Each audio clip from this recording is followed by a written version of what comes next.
We're prioritizing Stephanie's birthday party over yours, Mom. My daughter Jessica announced like she was discussing the weather. I smiled and nodded. Understood. She had absolutely no idea I'd just inherited a trust fund worth $8.2 million from my late Aunt Elena, the same Aunt Jessica had called that crazy old bat at last year's Thanksgiving dinner. When Jessica saw the photos from my intimate birthday celebration at the plaza with Manhattan's elite, she couldn't even form words. Where are you watching from today? Drop your location in the comments below and hit that like and subscribe button. Let me take you back to how we got here because trust me, this story gets better.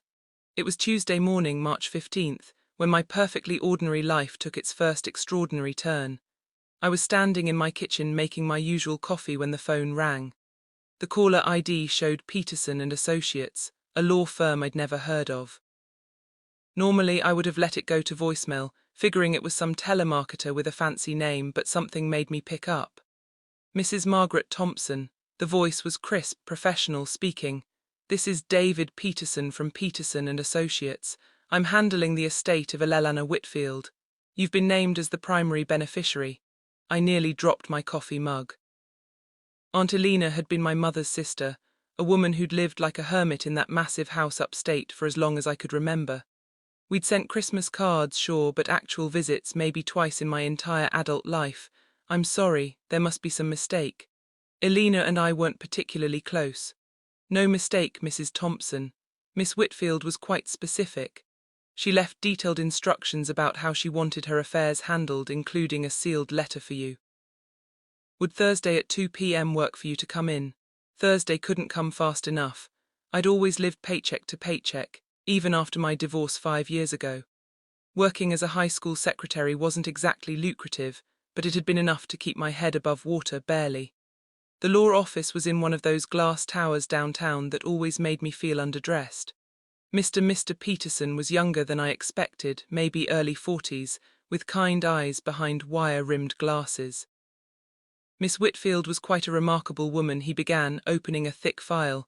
She never married, no children, and apparently spent the last 20 years of her life making very shrewd investments. He slid a document across the desk. I read the number 3 times before it sank in. $8,200,000 plus the house plus a portfolio of stocks that according to him were performing exceptionally well.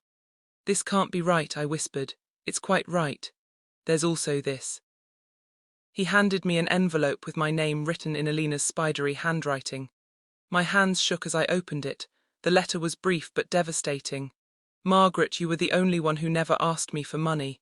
You were the only one who visited because you wanted to, not because you needed something. The others will be furious, but you deserve this. Use it wisely. Use it to make them remember who they're dealing with. Elena, the others. She meant my family, of course. Jessica and her husband Brad, who made 6 figures between them, but always seemed to need just a little help with this or that.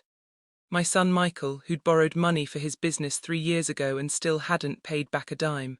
They'd all written Elena off as the weird aunt with the creepy old house. Turns out the creepy old house was worth $1.2 million. I walked out of that law office in a daze. For 48 hours, I told no one. I went to work, came home, made dinner, watched TV, normal routine. But inside, everything had changed. I wasn't just Margaret Thompson, divorce secretary anymore. I was Margaret Thompson, millionaire, and nobody knew. That's when Jessica called about my birthday. Mom, I hate to do this, but we're going to have to cancel your birthday dinner. Stephanie's friend is having a party that same night, and you know how important friendships are at her age.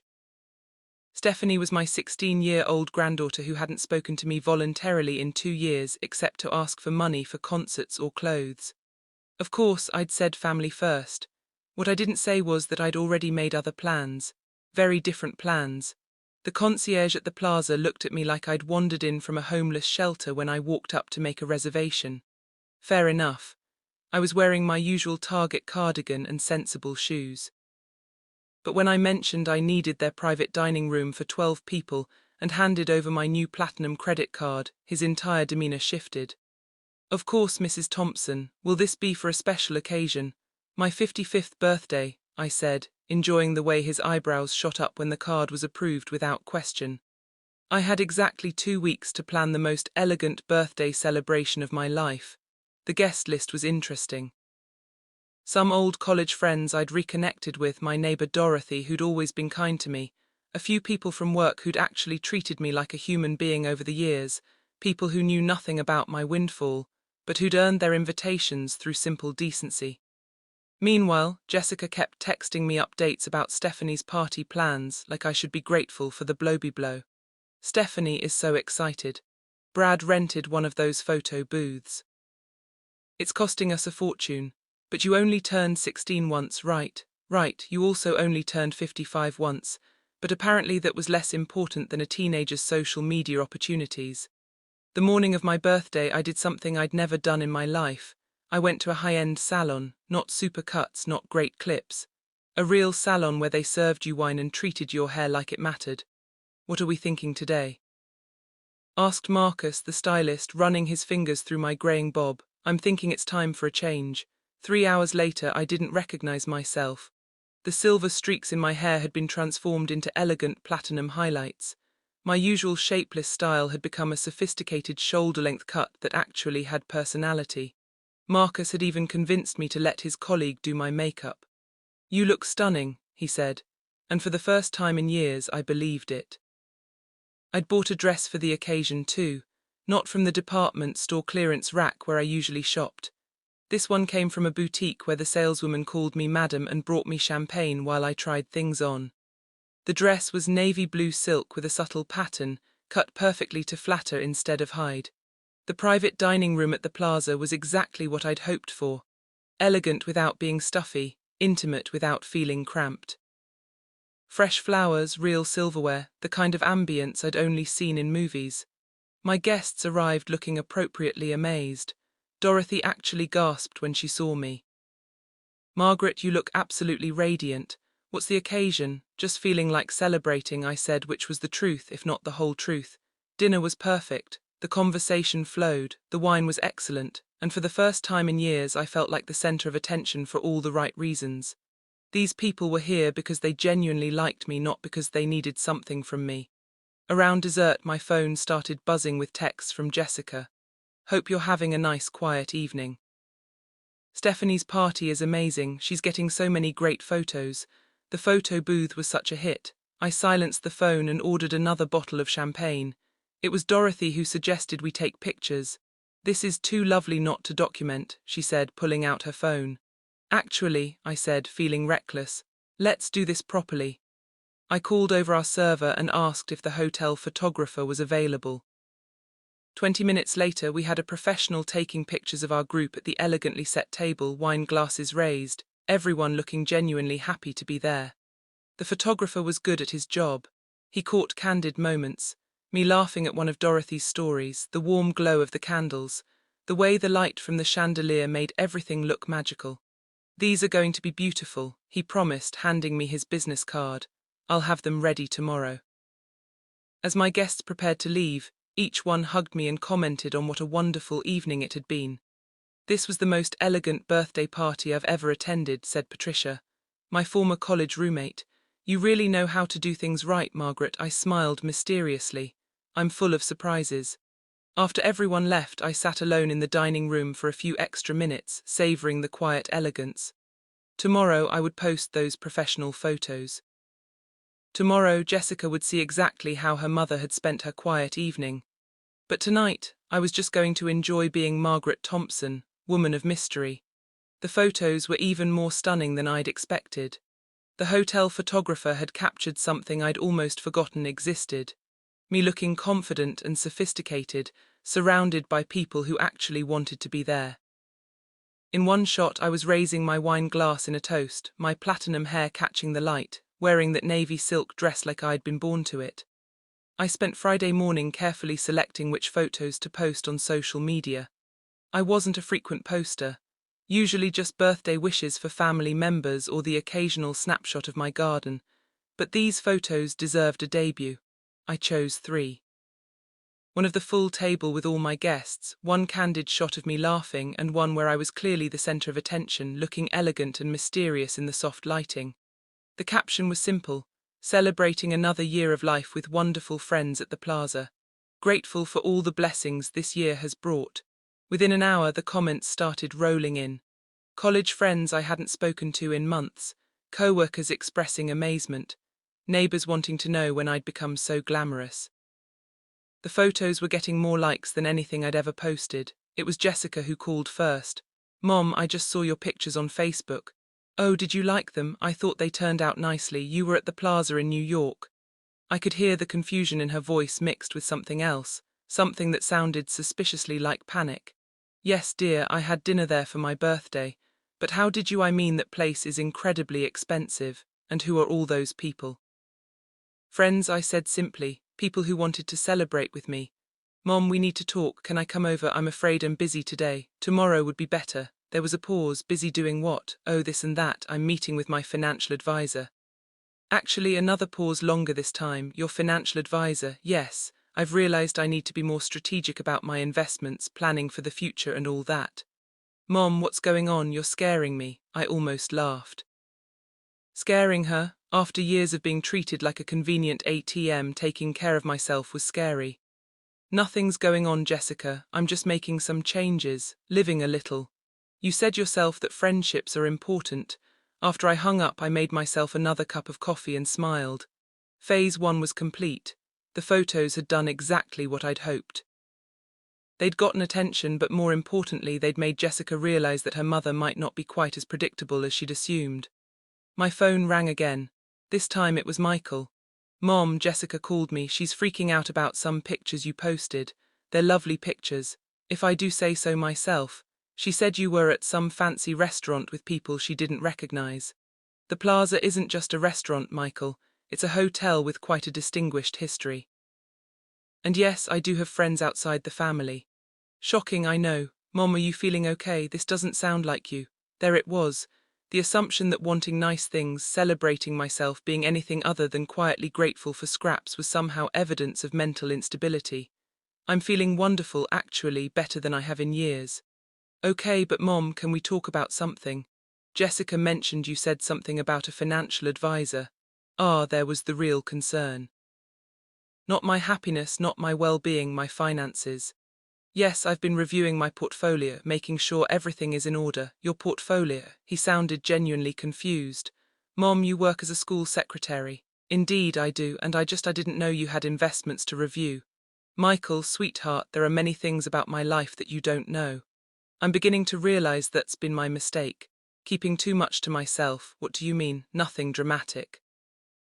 I just think it's time I started living more fully, making decisions based on what I want instead of what everyone else expects." After Michael hung up, I could practically hear the wheels turning. Both my children were clearly having the same thought. If Mom has money we didn't know about, what does that mean for us? The doorbell rang around 3:00. I wasn't surprised to see Jessica standing there with Brad, both of them looking like they'd come to stage an intervention. "Hi, Mom," Jessica said carefully. "We thought we'd stop by to chat." "How lovely, come in." They settled on my couch like they were visiting someone with a contagious disease. Brad kept glancing around the room as if he expected to see evidence of mysterious transformation hiding in the corners. "So Jessica began, those pictures were really something." "Thank you, I thought they captured the evening perfectly." "The thing is, Mom, we're a little confused. The Plaza is incredibly expensive." "Like seriously expensive?" "Yes, it is, so how?" I let the question hang in the air for a moment. Watching them squirm. "How what, dear? How could you afford it?"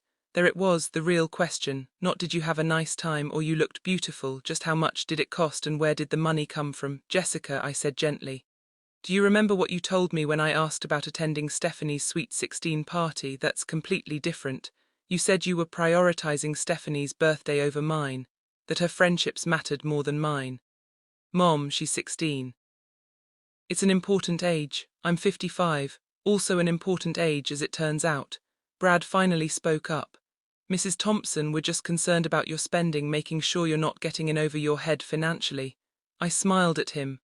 Sweet Brad, who'd borrowed $15,000 from me 2 years ago for his sure thing cryptocurrency investment and had never mentioned paying it back. "That's very thoughtful, Brad. Tell me, how's that Bitcoin working out for you?" His face went red. That's different, is it? Because I seem to remember you assuring me it was a solid investment when you needed the money." Jessica shot Brad a warning look. Mom, that's not what this is about, isn't it? Because it feels like the only time my finances become a family concern is when you're worried about your own access to them. The room went very quiet. That's not fair, Jessica said finally. You're right. Fair would have been you remembering my birthday without being reminded. Fair would have been treating my celebration as more important than a teenager's photo opportunity. I stood up, but fair is overrated. What matters is what happens next. What happened next was exactly what I'd hoped for, complete family chaos. Over the weekend my phone rang non-stop. Jessica called 3 times, Michael called twice, and Brad even tried calling once, which was unprecedented since he usually avoided talking to me directly. The conversations followed a predictable pattern. First, concern for my unusual behavior, then increasingly direct questions about my finances. Finally, barely concealed panic about what this meant for their own financial expectations. I let them stew for exactly 48 hours before calling a family meeting. I think it's time we all sat down and had an honest conversation, I told Jessica when I called Monday morning. Yes, I think so too. We're really worried about you, Mom. Wonderful. Tomorrow evening 7:00 my house. Should we bring Stephanie? No, this is an adult conversation. Tuesday evening came and they arrived looking like they were attending a funeral. Jessica wore her most serious outfit, the black pantsuit she saved for parent-teacher conferences and court appearances. Michael looked uncomfortable in a buttoned-down shirt instead of his usual t-shirt. Brad carried a manila folder, which meant they'd been doing research. I served coffee and store-bought cookies, same as always. Let them think nothing had changed. So Jessica began, settling into her usual spot on the couch. We wanted to talk to you about these recent changes. Changes, the expensive dinner, the new look, this talk about financial advisors and portfolios. I sipped my coffee calmly. What about them concerns you? Michael leaned forward. Mom, we love you and we're worried that someone might be taking advantage of you. Taking advantage of me? How? Well, Brad opened his folder. We did some research on the plaza. Dinner for 12 people there would cost at least $3,000, probably more with wine and champagne. $4,200 actually, including gratuity. The number hit them like a physical blow. Jessica's mouth fell open. 4,000, she whispered, and 20 minutes with their photographer, worth every penny for the memories. Mom. Michael's voice was careful, like he was talking to someone dangerous. Where did that money come from? My bank account. But Mom. Jessica was gaining steam now. You work as a school secretary. Your salary is maybe $35,000 a year. How do you have $4,000 to spend on one dinner? I set down my coffee cup. Jessica, how much do you think I make? I just said, no, I mean total income, salary, pension contributions, social security projections, investment returns. They exchanged glances. Clearly, they'd never actually looked into my finances beyond knowing I was willing to help them when they asked. I don't know the exact numbers, Jessica admitted. But you're concerned about how I spend my money. We're concerned about you spending money you don't have. What if I told you I have more money than you realize? Another exchange of glances. This was the moment they'd been building toward, the question that had been eating at them since Saturday's photos. How much more? Michael asked. I smiled. Enough, Mom, that's not an answer. It's the only answer you're getting tonight. I could see Brad calculating in his head, probably trying to figure out whether I had thousands or tens of thousands tucked away somewhere. The thing is, I continued, your concern about my finances is fascinating to me. Why? Because in 32 years of being your mother, Jessica, and 30 years of being yours, Michael, neither of you has ever asked about my financial situation except when you needed something. That's not true, Jessica protested. When was the last time you asked if I was saving enough for retirement or whether my health insurance was adequate or if I had enough emergency savings? Silence. But the minute I spend money on myself, suddenly you're concerned about my financial well-being. Mom, you just realized that if I have money to spend on fancy dinners, I might have been saying no to your requests when I could have been saying yes. Direct hit. I could see it in their faces. That's not what this is about, Michael said, but his voice lacked conviction. Isn't it, Brad? What were you going to ask me for next? Brad flushed. I don't know what you mean. The folder. Brad, what's in it besides restaurant prices? He glanced at Jessica, who nodded reluctantly. We've been looking at refinancing the house. We thought maybe if you were in a position to help with some of the closing costs. There it was. They hadn't come here out of concern for my mental health or financial stability. They'd come because they needed money and were suddenly worried the well might be deeper than they'd assumed. How much? Just 15,000. We'll pay you back, of course, as soon as when you pay back the 15,000 you borrowed for Brad's cryptocurrency investment. Mom, that's different. When you pay back the 8,000 I gave you for Stephanie's orthodontics, or the 12,000 for Michael's business equipment, or the 6,000 for your kitchen renovation that turned out to cost twice what you expected. The room went dead silent. I could see them doing the math, realizing for the first time exactly how much they'd borrowed over the years. We never asked you to keep track, Jessica said quietly. You never asked me to forgive the debts either. I stood up and walked to my desk, pulling out a folder of my own. $41,700, that's what you collectively owe me. $41,700 that I gave you willingly because I love you, Mom, and not once did any of you ask if I could afford it. Not once did you consider that maybe I had plans for that money. Not once did you think about paying it back without being asked. I closed the folder and sat back down. So forgive me if I'm not particularly moved by your sudden concern for my financial well-being. We were going to pay you back, Michael said weakly. When? When we could afford it, and when would that be? After the next vacation, after Stephanie's car, after Brad's next sure thing investment. I looked at each of them in turn. I love you all, but I'm done being your backup bank. What does that mean? Jessica asked. It means the bank of Mom is permanently closed. It means I'm going to start spending my money on things that make me happy. It means the next time you ask me for a loan, the answer will be no. The silence stretched for a full minute. Finally, Brad spoke. Mrs. Thompson, can I ask you something? How much money do you actually have? I smiled. Enough to take care of myself for the rest of my life. Enough to do whatever I want whenever I want to do it. Enough that I never have to depend on my children for anything. But how much is enough? More than you need to know, Brad. Much more than you need to know. The aftermath of Tuesday's family meeting was even more entertaining than I'd anticipated. For 3 days my phone was mercifully quiet. No sudden emergencies requiring financial assistance, no casual requests for small loans, no guilt trips about family obligations, just blessed silence. Then Friday afternoon brought a knock on my door.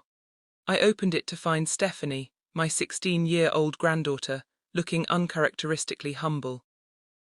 She'd clearly been sent as the family's secret weapon. Hi, Grandma, she said, not quite meeting my eyes. Hello, Stephanie, this is a surprise. Can I come in? I wanted to talk to you about something. I let her in, genuinely curious about what approach they'd coached her to take. Stephanie settled on the couch where her parents had sat 3 days earlier, but she looked much more nervous than they had. So she began. Mom told me about your conversation the other night, did she? She said you guys had a disagreement about money. I sat across from her. Is that what she called it? Grandma, I want to ask you something and I want you to tell me the truth. All right, are you rich? The directness caught me off guard. No dancing around, no gentle probing, just straight to the point. Why do you ask? Because everyone's freaking out and nobody will tell me why. Mom keeps having hushed conversations with Dad.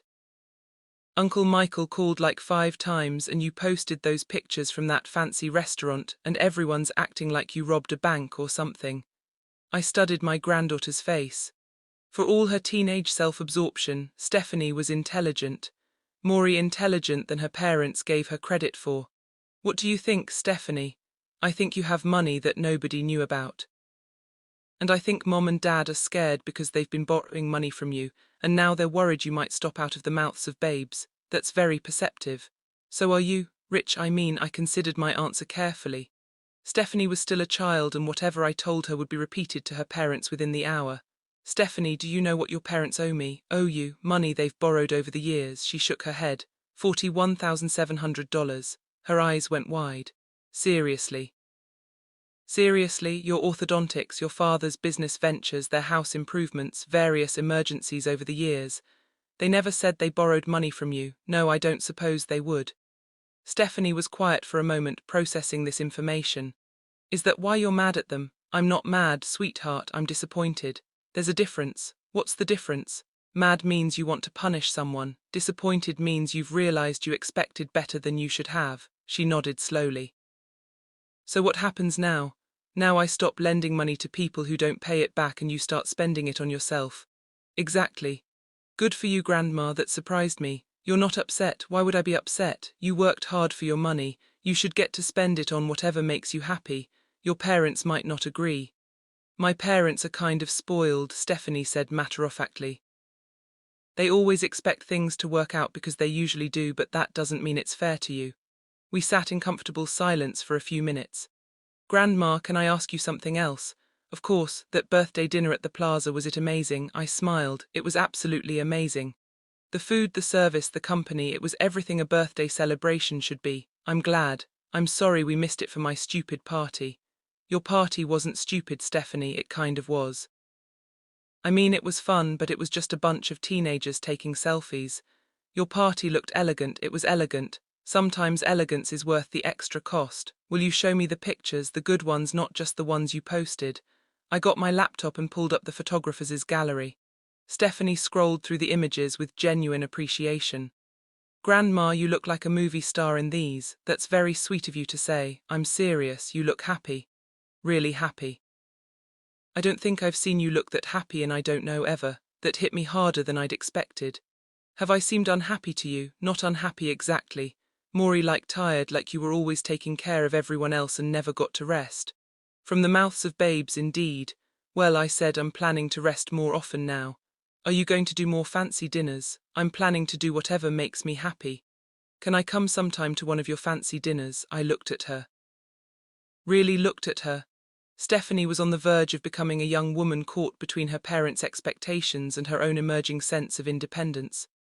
Would you like that? I would love that. I've never been anywhere really elegant. Then we'll plan something special, just the two of us. Her face lit up. Really, really, but Stephanie, yeah, this stays between us for now. I think your parents have enough to worry about without adding grandmother-granddaughter dinner dates to the mix. She grinned. It'll be our secret. After Stephanie left, I sat in my quiet house and thought about what she'd said, that I'd looked tired for years, always taking care of everyone else. How had I let that happen? When had being needed become more important than being respected? My phone buzzed with a text from Jessica. Did Stephanie talk to you? We didn't send her over, I swear. She went on her own. I texted back. We had a lovely chat. What did you two talk about? Grandmother-granddaughter things. Mom, please, we're really worried about this whole situation. I stared at the message for a long moment before typing my response. Jessica, I've been worried about my financial future for 30 years. I've been worried about having enough for retirement, enough for emergencies, enough to maintain my independence as I age. And I handled those worries by myself because I didn't want to burden my children. So, forgive me if I'm not particularly concerned about your worry that I might stop enabling your financial irresponsibility. I hit send before I could change my mind. Her response came back immediately.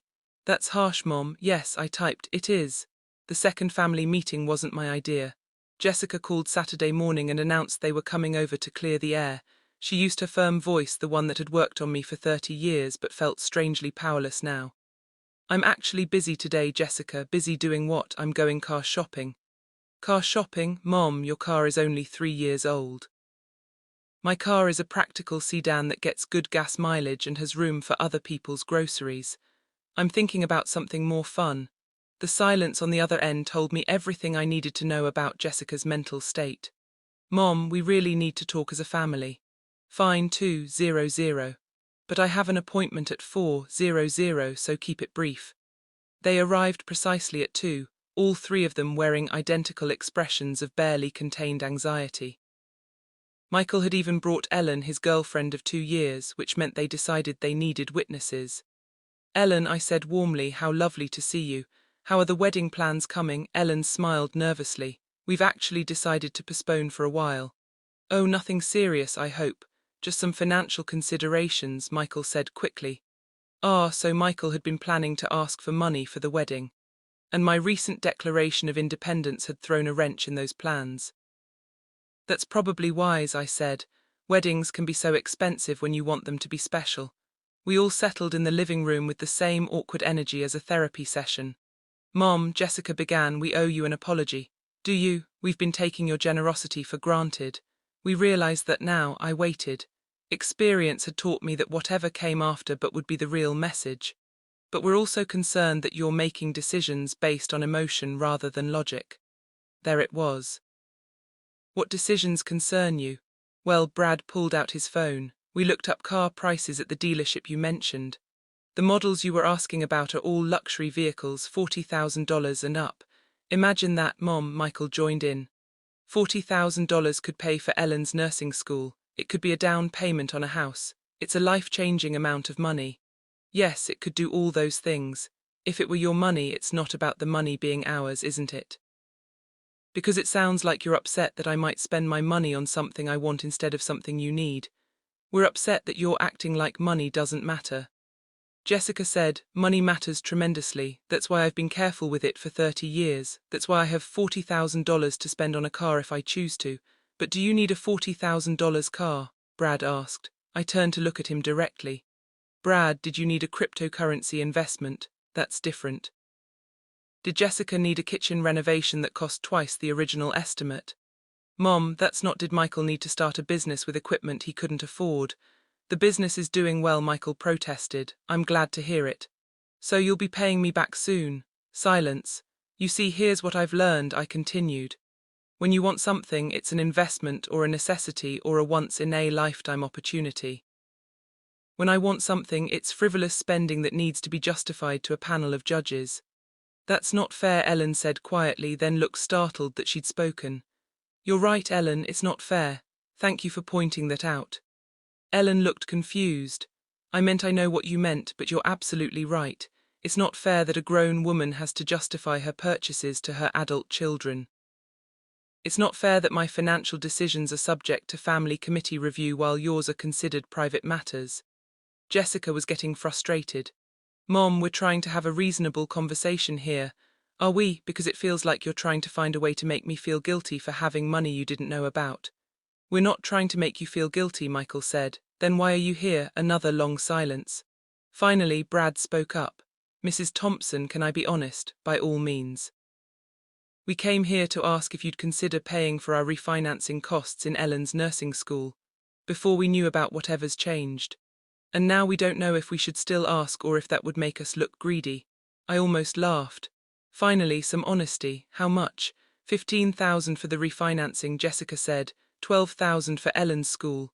$27,000. We'd pay you back, Ellen said earnestly.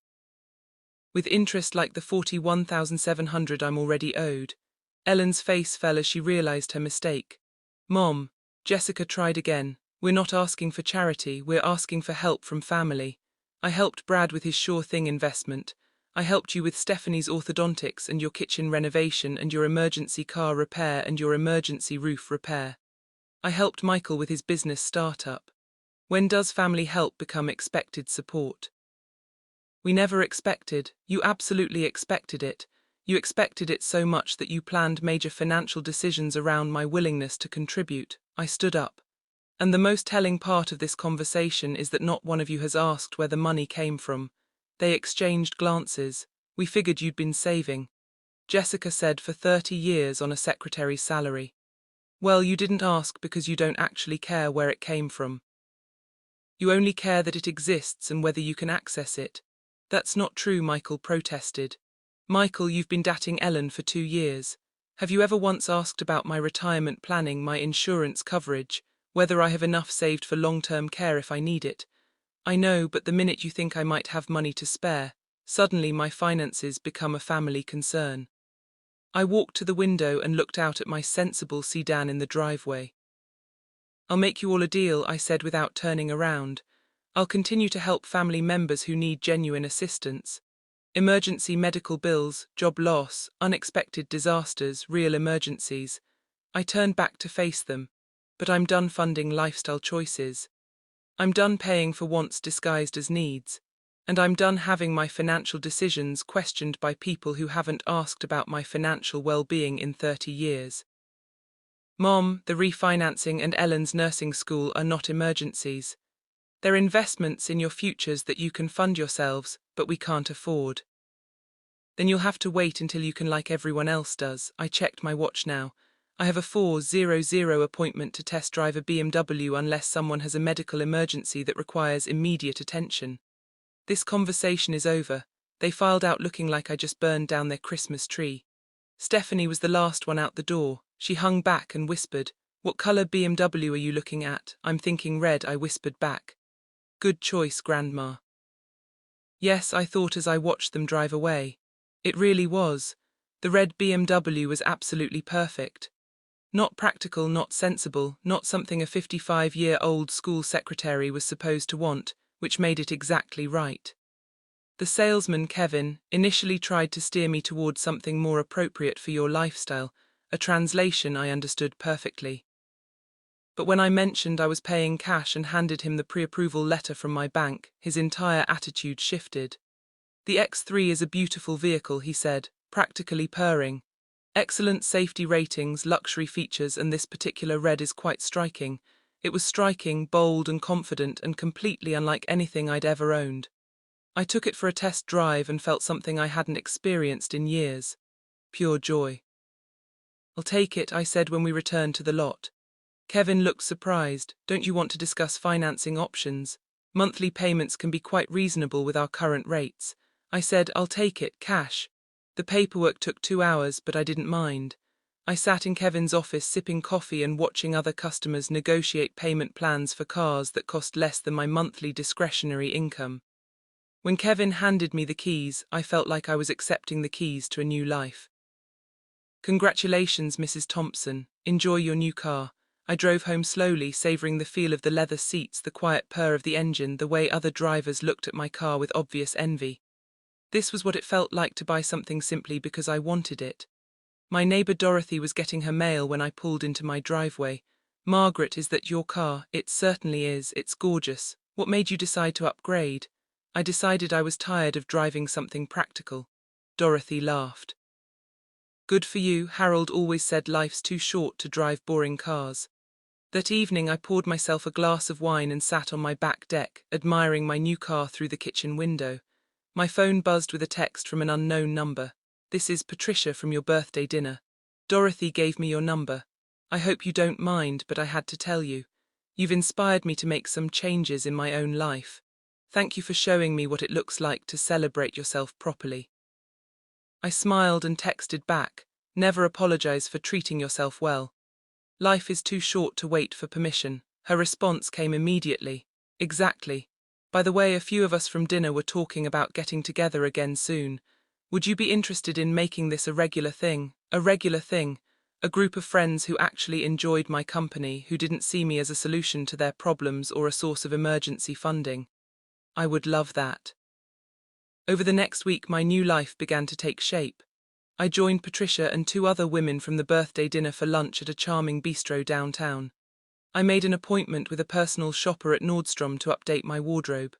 I booked a spa day for the following weekend. Each expenditure was carefully calculated not for its practicality, but for its contribution to my happiness.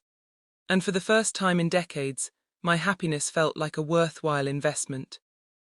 Wednesday morning brought an unexpected visitor. I was enjoying my coffee on the deck when I heard a car pull up. Through the kitchen window I saw Ellen getting out of Michael's truck. I opened the front door before she could knock. "Ellen, this is a surprise." "Hi, Mrs. Thompson, I hope you don't mind me stopping by. I was in the neighborhood and thought, well, I wanted to talk to you about something." I invited her in, genuinely curious about what had brought her here alone. "Your new car is beautiful," she said, settling on the couch. "Thank you, I'm quite pleased with it. Mrs. Thompson, I owe you an apology, do you? I never should have let Michael bring me to that family meeting. It wasn't my place to be part of that conversation." I studied her face. Ellen was a sweet girl, earnest and hardworking, but she'd been dating Michael long enough to get caught up in the family's expectation that I would solve their financial problems. "What brings you here today, Ellen?" "I've been thinking about what you said about the difference between emergencies and lifestyle choices, and you were right. Nursing school isn't an emergency, it's something I want and I should find a way to pay for it myself." "That's very mature of you. I've been looking into it and there are payment plans, financial aid options, work-study programs. It might take longer, but I can do it without asking you for money." I felt a genuine surge of respect for her. "I'm impressed, Ellen. But I also wanted to ask you something, and I hope you won't think I'm being nosy. Go ahead. Michael thinks you won some kind of lottery or inheritance. Jessica thinks you've been secretly saving for decades. Brad thinks you might have made some kind of investment windfall. What do you think? I think it doesn't matter where the money came from. What matters is that it's yours and you have every right to spend it however you want. Smart girl. But she continued, I am curious about something else. What's that? Are you happy? I mean, really happy because Michael is worried that you're having some kind of midlife crisis, spending money to fill an emotional void. I considered her question seriously. Ellen, do you know what I did for my last 10 birthdays? No, I made dinner for my family. I bought my own cake. I cleaned up afterward. I spent my birthday taking care of everyone else while they acted like they were doing me a favor by showing up. That sounds lonely. It was. But I convinced myself it was what mothers were supposed to do. Put everyone else first. Be grateful for whatever attention I received. And now I'm learning what it feels like to put myself first. Sometimes to spend my money on things that make me happy instead of things that make other people comfortable. That doesn't sound like midlife crisis. That sounds like common sense. I like you, Ellen. You're much smarter than my son gives you credit for. She blushed. Michael's a good guy. He's used to having problems solved for him. Yes, he is, and whose fault is that? Probably not entirely his. We sat in comfortable silence for a moment. Mrs. Thompson, can I ask you one more thing? Of course. If Michael and I get married and we have financial struggles the way couples do, will you help us if you have genuine emergencies? Yes. If you want me to fund a lifestyle you can't afford, no, that's fair. And Ellen, yes. If you ever want advice about managing money or dealing with family expectations or just want to talk to someone who's learned some hard lessons about putting yourself first, you're always welcome here. Thank you, that means a lot. After Ellen left, I realized something had shifted. For the first time since this whole situation began, someone in my family had approached me with respect instead of expectation. Someone had acknowledged my right to make my own decisions without requiring justification. It was a small victory, but it felt enormous. That evening I called the lawyer who'd handled Alina's estate. Mr. Peterson, this is Margaret Thompson. I have a question about the trust. Of course, Mrs. Thompson. How can I help? I want to set up some financial safeguards, trust funds for my grandchildren's education, medical insurance upgrades for myself, long-term care planning. I want to make sure my money is protected and working for my future. Excellent idea. When would you like to schedule a meeting? As soon as possible. It's time I started planning for the life I want instead of the life everyone else expects me to have. I'll have my assistant call you tomorrow to set up an appointment. As I hung up the phone, I felt a deep sense of satisfaction. The Bank of Mom might be closed, but the Margaret Thompson Investment Fund was just getting started. The meeting with Mr. Peterson revealed just how dramatically my life had changed in the span of 3 weeks. Sitting in his office, reviewing trust documents and investment options, I realized I wasn't just a woman who'd inherited some money. I was a woman with serious wealth who needed serious financial planning. The original trust has grown substantially since your aunt's death, he explained, showing me updated portfolio statements. We're now looking at approximately 9.8 million in total assets. 9.8 million. A month ago, my biggest financial concern was whether I could afford to replace my aging washing machine. I want to establish education trusts for my grandchildren, I said. College, graduate school, whatever they need for their futures. Very wise. And for yourself, long-term care insurance, health coverage, upgrades, travel funds, and I paused, thinking about Ellen's visit. I want to establish a small emergency fund that can help family members with genuine crises, but with very specific limitations. Limitations, medical emergencies, job loss, natural disasters, real problems, not lifestyle funding. Mr. Peterson smiled. You've learned some hard lessons about family and money. I'm learning that having money changes how people see you, but it doesn't have to change who you are. By the time I left his office, I had a comprehensive plan in place. Stephanie and any future grandchildren would have their education fully funded. My own future was secure no matter what health issues might arise, and I had a structured way to help family members without enabling financial irresponsibility. I also had another surprise in store. Thursday evening, I called Stephanie. Grandma, this is unexpected. Is everything okay? Everything's fine. Sweetheart, I have a proposition for you. A proposition. How would you like to spend Saturday in Manhattan? Shopping, lunch at a nice restaurant, maybe a Broadway show if we can get tickets. Are you serious? Completely serious, just you and me. A proper grandmother-granddaughter day.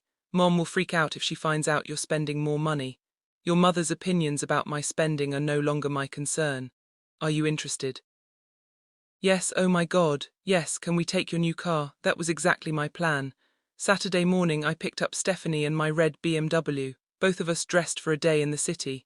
I'd bought a new outfit for the occasion, a cashmere sweater and perfectly tailored pants that made me feel elegant and confident. Grandma, you look amazing, Stephanie said as she buckled her seat belt. So do you, sweetheart. The drive into Manhattan was delightful. Stephanie was at her best, funny, intelligent, curious about everything. Without her parents around, she relaxed into the bright, engaging young woman she was becoming. Our first stop was Bloomingdale's, where I'd arranged for a personal shopping consultation for both of us. You want to buy me clothes? Stephanie asked as we rode the elevator to the personal shopping floor. I want to show you what it feels like to be treated like your preferences matter, your comfort matters, and your confidence matters. The personal shopper Maria was a master of her craft. She helped Stephanie find clothes that made her feel sophisticated without trying to look older than she was.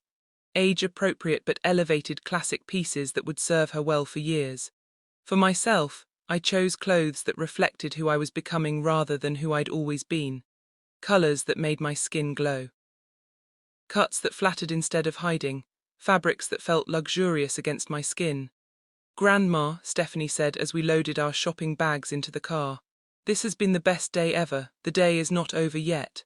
Lunch was at a restaurant I'd seen featured in a magazine. The kind of place with white tablecloths and servers who treated every customer like royalty. Stephanie looked around in wonder. I feel like I'm in a movie, she whispered. You should feel like this is how you deserve to be treated, I replied. Remember this feeling, Stephanie. Remember what it's like when people respect you and care about your experience. Is that what you're doing, remembering what it feels like to be respected? Smart girl, too smart for her own good sometimes. Yes, I suppose I am. Good for you, you deserve it. Over our elegant lunch, Stephanie told me about her plans for college, her interest in studying abroad, her dreams of seeing the world. I listened to her with complete attention, asking questions that showed I took her seriously. Grandma, can I ask you something personal? Of course, are you rich now? Like really rich, why do you ask?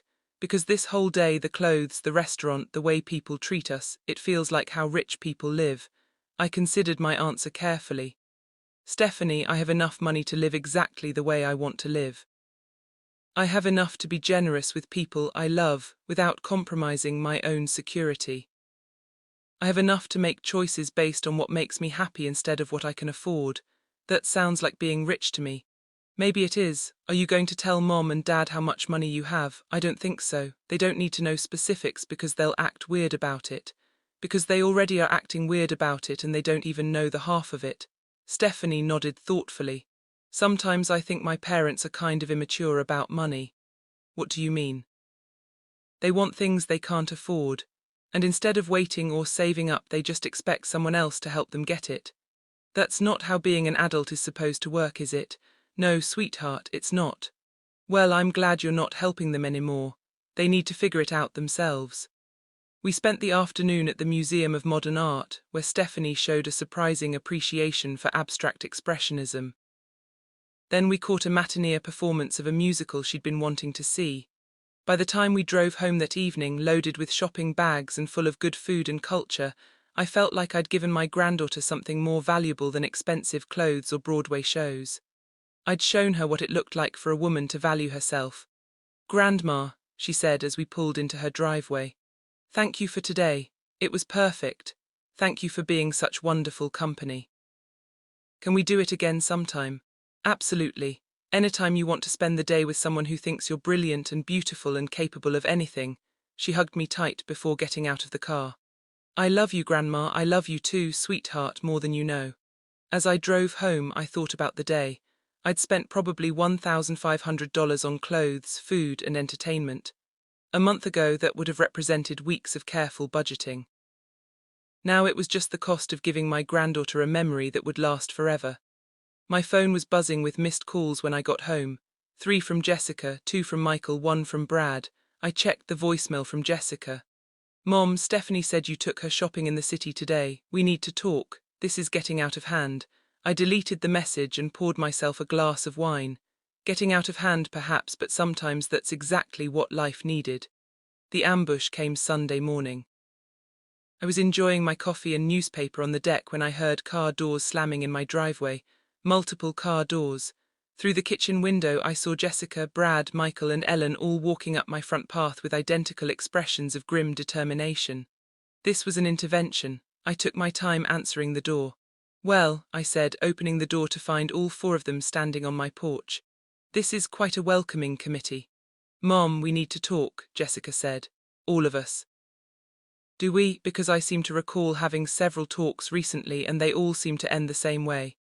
This is different, Michael said. How so? Because we've been talking to a financial advisor, Brad announced like he was revealing a trump card. How nice for you, Mom. Please, can we come in? Ellen asked.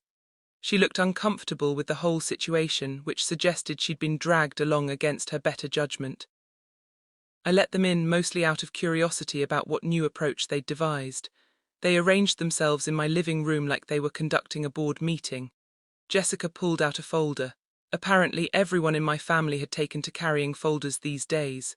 Mom, she began, we're concerned about your recent spending patterns. Are you? Yesterday alone you spent over $1,500 on shopping and entertainment. How could you possibly know that? Stephanie told us about the day. Bloomingdale's expensive restaurant, Broadway show, new clothes for both of you. And that's irresponsible spending for someone on a fixed income. I almost laughed. Fixed income? You're 55 years old with a secretary's salary. Even if you've been saving aggressively, you can't sustain this level of spending. Can I? Brad leaned forward with his folder. We've done the math, Mrs. Thompson. Even if you've saved 20% of your income for 30 years, even with compound interest, you couldn't have more than maybe $400,000 total. Interesting calculation.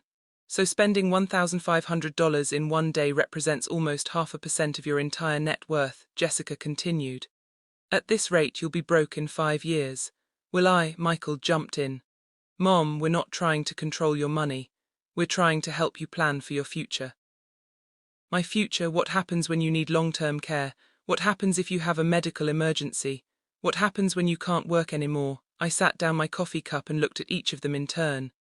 Those are excellent questions, I said. What do you think happens? Well, Jessica said, we'd help you of course, but we'd need advance notice to plan for that kind of financial responsibility. There it was, the real concern.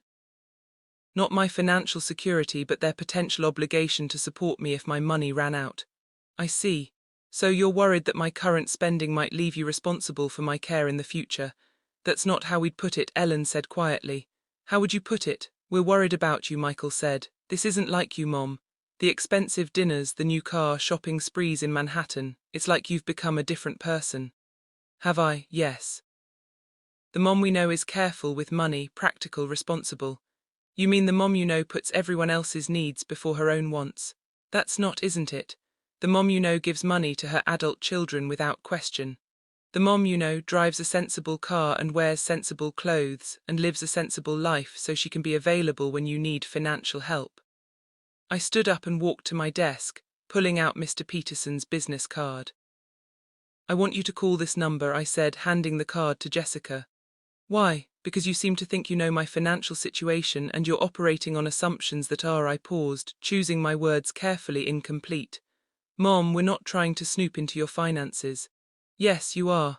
You're trying to determine exactly how much money I have so you can calculate how much I can spend without compromising your future access to it. That's not fair, Brad protested.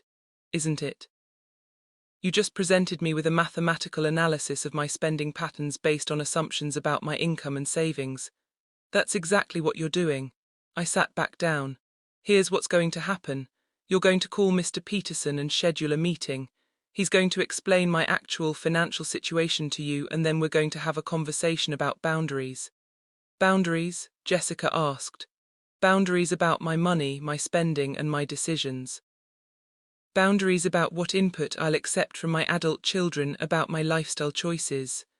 Mom, Because here's what you don't seem to understand. Whether I have $400,000 or $4 million or $4, my money is mine to spend as I choose. The number hit them like a physical blow. $4 million. I hadn't said I had it, but I hadn't denied it either. $4 million, Michael whispered. The point is, it doesn't matter. Rich or poor, I'm done justifying my choices to people who only show interest in my finances when it affects them. If you have that kind of money, Brad said slowly, why haven't you told us? Why would I? Because we're family. We've been struggling financially and you've been sitting on millions of dollars. Have you been struggling, Brad? Because from where I sit, you've been living in a house you couldn't afford, taking vacations you couldn't pay for and expecting me to subsidize the difference. That's not the same thing, isn't it? You've been treating me like a backup bank while you live beyond your means. How is that struggling? Ellen cleared her throat. Mrs. Thompson, I think what they're trying to say is that it changes things. Knowing that you have significant wealth, how does it change things, Ellen? Well, it means you could help more if you wanted to. And there it was. Not relief that I was financially secure, not happiness for my good fortune, just recalculation of how much they could ask for. You're right, Ellen, I could help more. I could pay off all your student loans and buy Michael's business equipment outright and cover Brad and Jessica's mortgage completely. Their faces lit up with hope, but I'm not going to. The hope died. Why not? Jessica asked. Because money you don't earn has no value, because problems you don't solve yourself teach you nothing, because people who get everything handed to them never learn to appreciate anything. Mom, that's wisdom, Jessica.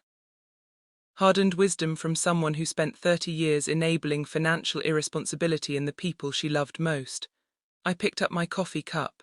Mr. Peterson's number is on the card. Call him. Learn exactly how secure my financial future is. And then decide whether you want a relationship with me based on who I am or based on what I might give you. That's not fair to ask, Michael said. It's the only fair thing to ask. They left without scheduling the appointment, but I knew they would call. The number was too big, the curiosity too strong. As I watched them drive away, I felt something I hadn't expected. Sadness, not regret, but genuine sadness that it had come to this, that money had revealed something about my family I wished I'd never had to see. But sometimes the truth was worth the pain of learning it. The call from Mr. Peterson came Tuesday morning.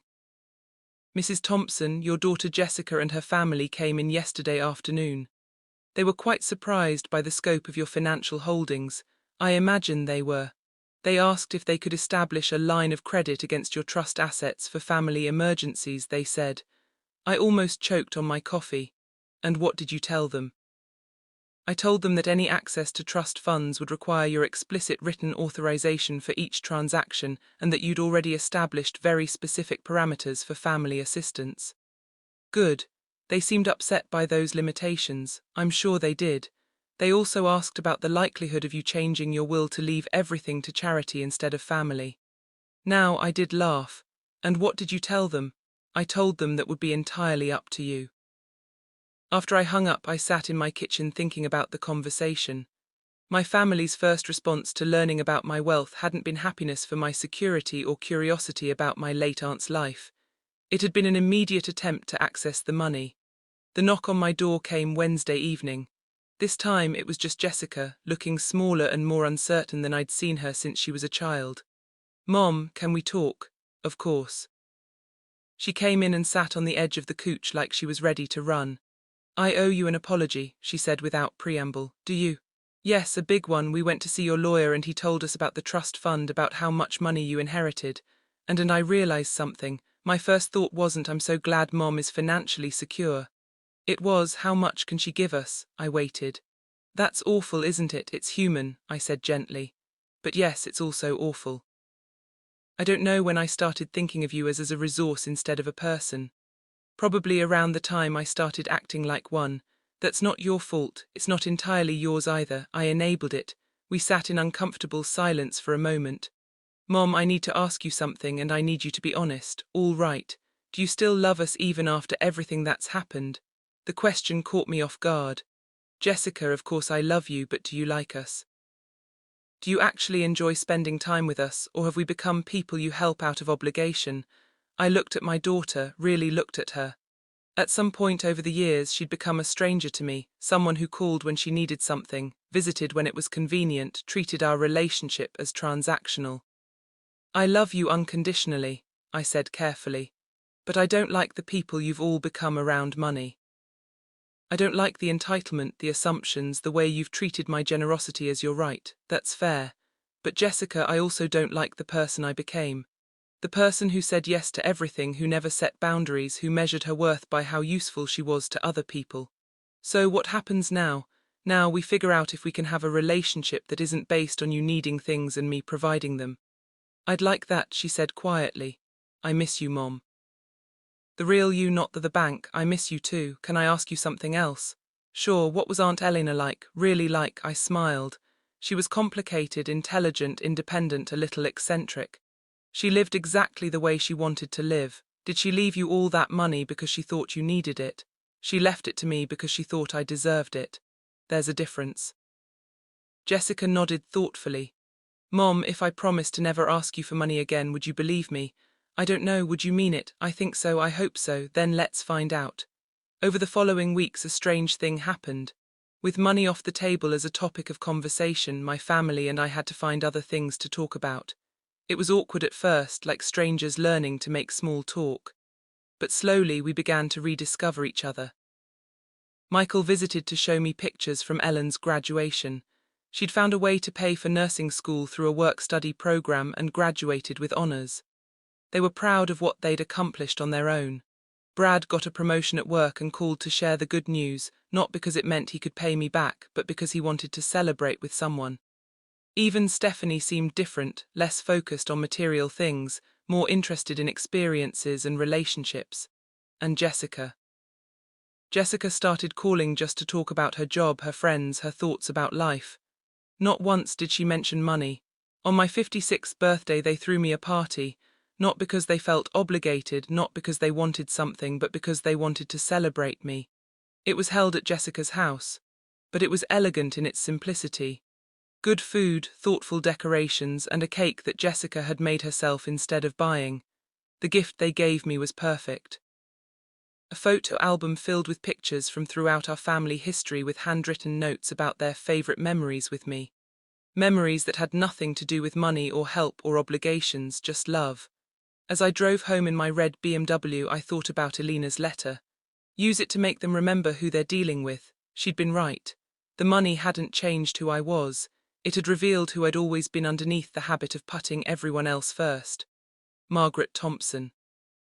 Not the bank of Mom, not a convenient resource, just Margaret. A woman who deserved to be loved for who she was, not what she could provide. The woman who looked back at me in my rearview mirror was confident, well-dressed, and genuinely happy. She was exactly who I'd always meant to become. Thanks for listening. Don't forget to subscribe and feel free to share your story in the comments. Your voice matters. Music.